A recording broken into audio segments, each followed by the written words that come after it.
दोस्त थे, राम और केशव। दोनों बचपन के पक्के और गहरे दोस्त थे।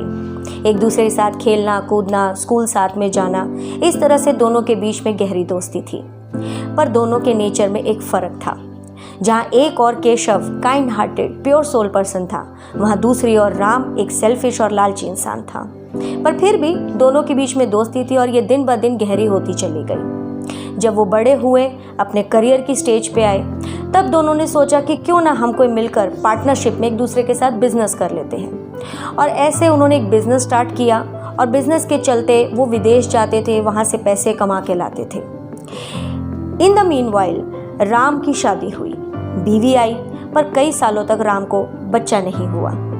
दूसरी ओर केशव, जिसकी अभी तक शादी नहीं हुई थी, वो अपने बिजनेस में ही एक्टिव रहा। दोनों दोस्त एक दूसरे के साथ पार्टनरशिप में बिजनेस तो कर रहे थे, पर अभी तक उन्हें वो सक्सेस, वो अचीवमेंट नहीं मिली थी जिसकी ताक में दोनों बैठे थे।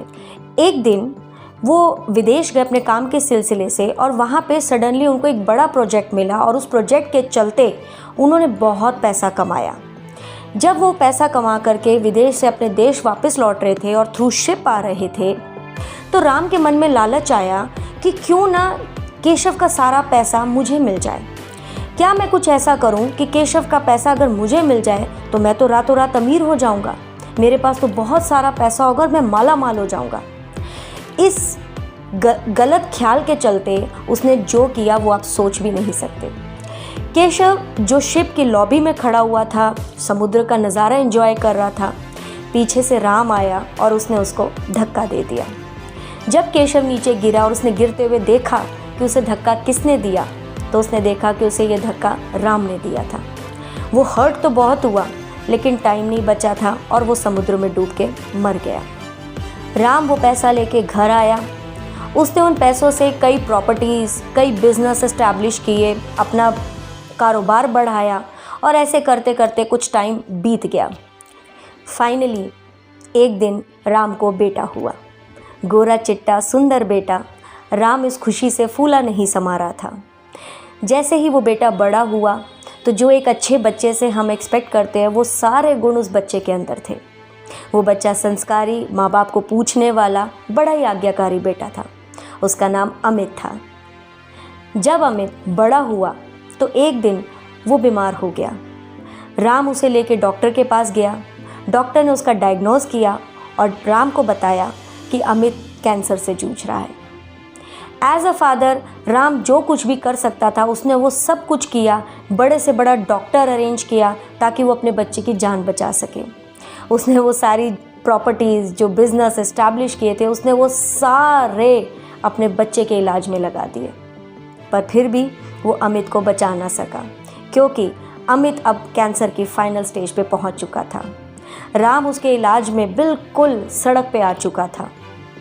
एक दिन डॉक्टर ने राम को बताया कि अमित की कुछ सांसें बाकी हैं और अमित कभी भी दुनिया को अलविदा कह सकता है। ये सोच के जब राम अमित के कमरे में गया, जो हॉस्पिटलाइज था, सो रहा था, वो उसके पास जाता है, उसके सिर पे हाथ फेरता है बड़े प्यार से, उसके पास बैठता है और मन ही मन भगवान से ये पूछता है कि हे भगवान, तूने इतने सालों बाद मुझे औलाद से नवाजा था, तू उसको अब क्यों मुझसे छीन रहा है।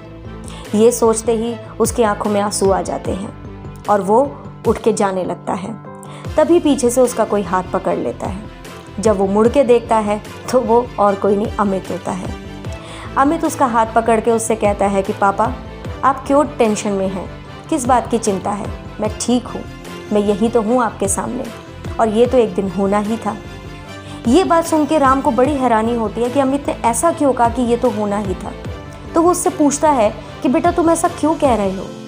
तब अमित बताता है कि वो दिन याद है पापा आपको, जब आपने अपने दोस्त केशव को शिप से धक्का दे दिया था और उसकी जान ले ली थी।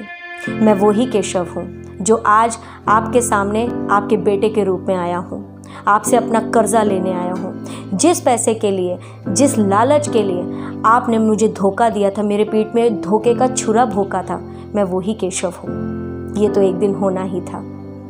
ये कहते ही अमित दुनिया को अलविदा कह जाता है और राम को अपने किए पे एहसास होता है कि ये कर्मों का फेर है। जिस किसी के साथ आपने ज़िंदगी में धोखा किया हो ना, वो आपसे अपना कर्जा, अपना धोखे का हिसाब लेने ज़रूर आता है। अगर आपने किसी के साथ धोखा किया हो तो एक ना एक दिन उसका हिसाब ज़रूर होगा। तो दोस्तों, आज की इस कहानी को, इस टॉपिक को लाने का पर्पस मेरा ये था कि जब हमें धोखा मिलता है ना, तो हमारा मन बहुत हर्ट होता है। हम कई सवाल करते हैं अपने आप से, हम कई सवाल करते हैं भगवान से कि हमारे साथ ऐसा क्यों हुआ।